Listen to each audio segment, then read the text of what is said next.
Compartimos el Evangelio del domingo 31 del tiempo ordinario en el año B. El texto es Marcos, capítulo 12, versículos 28b al 34.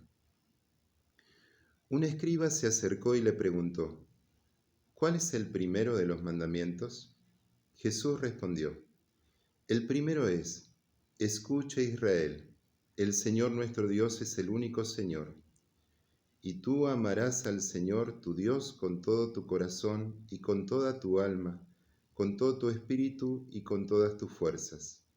El segundo es: amarás a tu prójimo como a ti mismo.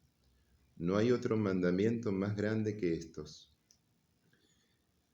El escriba le dijo: Muy bien, maestro, tienes razón al decir que hay un solo Dios y no hay otro más que Él, y que amarlo con todo el corazón, con toda la inteligencia y con todas las fuerzas, y amar al prójimo como a sí mismo vale más que todos los holocaustos y todos los sacrificios. Jesús, al ver que había respondido tan acertadamente, le dijo: Tú no estás lejos del reino de Dios. Y nadie se atrevió a hacerle más preguntas. Palabra del Señor.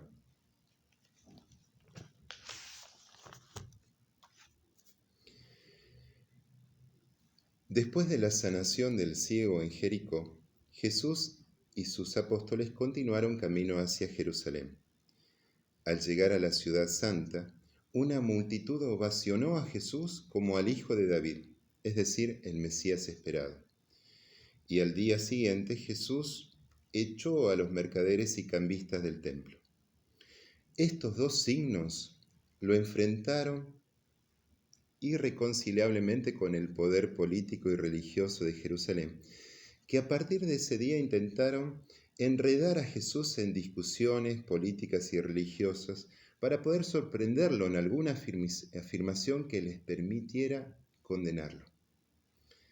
Al día siguiente, al tercer día, un escriba, es decir, un doctor de la ley, escuchó a Jesús discutir con los saduceos respecto del tema de la resurrección de los muertos. Como vio que había respondido correctamente según su criterio, se acercó y le preguntó: ¿Cuál es el primero de los mandamientos? Este hombre erudito no intenta ponerle una trampa a Jesús. A diferencia de sus colegas, su intención es buena y le hace una pregunta que es clave para interpretar toda la ley de Israel.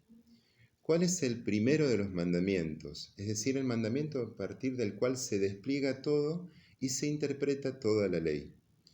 ¿Cuál es el mandamiento que tiene que estar en el eje de nuestra existencia, a partir del cual cumplimos toda la voluntad de Dios?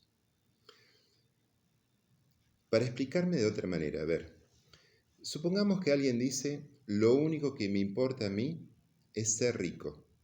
Por lo tanto, su mandamiento será: amarás al dinero sobre todas las cosas. A partir de este mandamiento se despliegan otros mandamientos más. Por ejemplo, trabajarás duro en aquello que te dé más dinero aunque no te guste. No gastarás innecesariamente. Todo medio, robar, estafar, se justifica en la medida que te haga ganar más. Jamás serás solidario con tus propios bienes.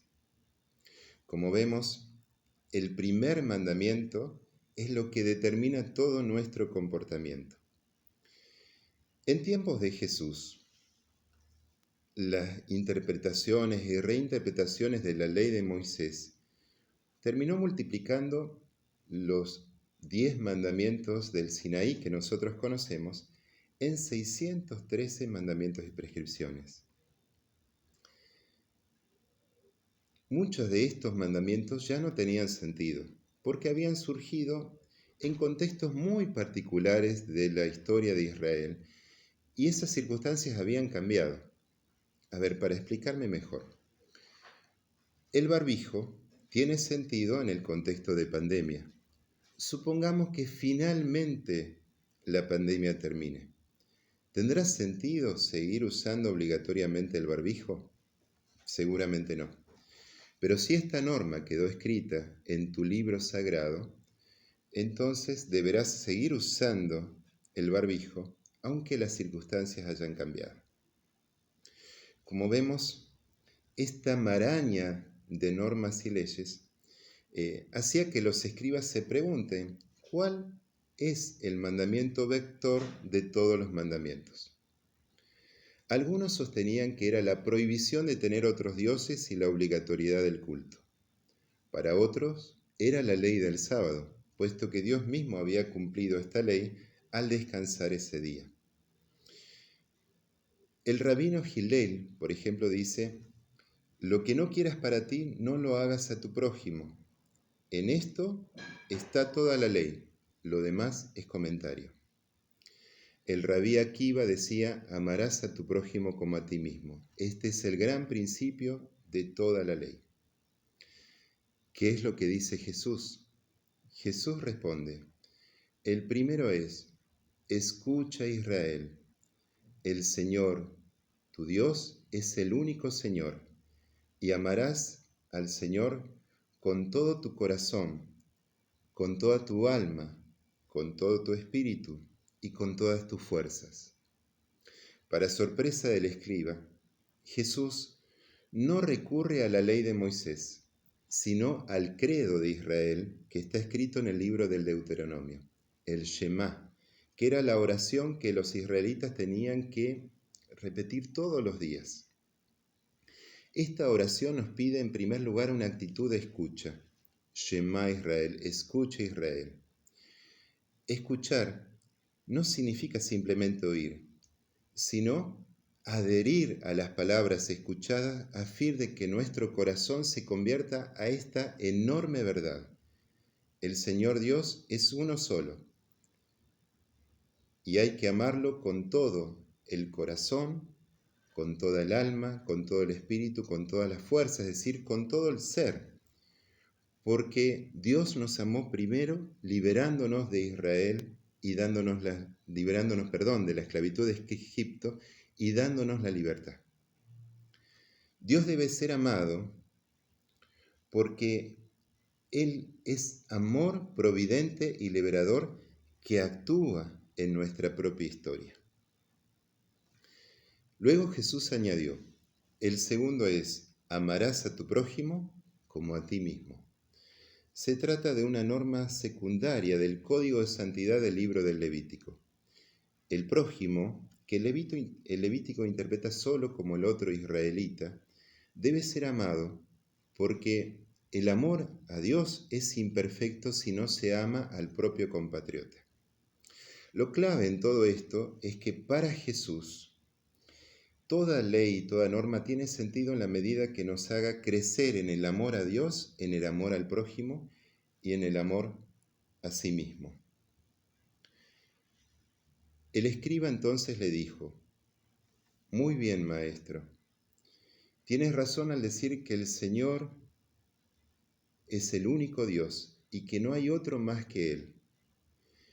Y amarlo con todo el corazón, con toda la inteligencia, con todas las fuerzas y amar al prójimo como a sí mismo, vale más que todos los holocaustos y sacrificios. Notemos que este escriba, este hombre erudito de Jerusalén, le da a Jesús el máximo honor que le puede dar a un campesino, a un carpintero de Nazaret. Lo llama maestro. Y no solamente concuerda con él en que estos son los dos mandamientos más importantes, sino que también los une indisociablemente y los contrapone al culto del templo, los holocaustos y sacrificios. Y además añade la inteligencia, que significa la comprensión racional de nuestra fe. Es lo que San Pablo nos pide, que como cristianos seamos capaces de dar razones de nuestra fe. Tenemos que tener mucho cuidado al interpretar este texto, porque algunos a partir de aquí dicen, bueno, entonces se necesita dar un tiempo a cada cosa. Un tiempo para Dios, que es el culto, y un tiempo para el prójimo, que es el trabajo cotidiano. Esto parece razonable, pero en realidad estamos contraponiendo las dos cosas como si ocuparnos de algo, de una de estas cosas, significaría quitarle tiempo y fuerza al otro. No es así. El amor a Dios auténtico exige nuestra adhesión total, con todo nuestro ser, al proyecto de amor liberador y salvador de Dios para toda la humanidad. Por lo tanto, todo lo que hagamos por amor a nuestros hermanos perfecciona nuestro culto. Y nuestro culto auténtico, en especial la Eucaristía, es el encuentro fraterno de amor de los hermanos y también con Dios. Por lo tanto, el culto nos afianza en el amor recíproco.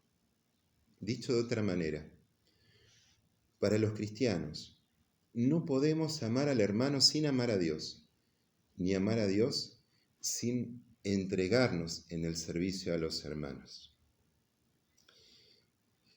Jesús, al ver que este escriba había respondido tan acertadamente, le dijo: tú no estás lejos del reino de Dios. Jesús descubre que este hombre es un hombre auténtico, es un hombre recto, pero aún le falta algo, y que este hombre debe descubrir por sí mismo. La perfección del amor cristiano es superior al amor perfecto del Antiguo Testamento. El mandamiento de Jesús, el mandamiento del amor, por el cual entramos existencialmente al reino de Dios, es superador. Ámense los unos a los otros como yo los he amado.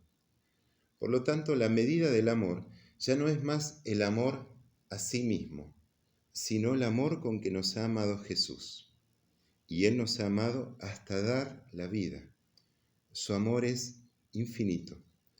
Por lo tanto, la medida del amor cristiano es amar sin medida. Para finalizar, podemos hacernos una pregunta. En nuestra vida cotidiana, en nuestras opciones, en nuestras elecciones, ¿cuál es nuestro primer mandamiento? ¿Cuál es el mandamiento a partir del cual tomamos todas las decisiones en nuestra vida? No el mandamiento políticamente correcto, sino el mandamiento auténtico, el que realmente está manejando mi vida. ¿Soy consciente de cuál es? Que tengas una hermosa semana.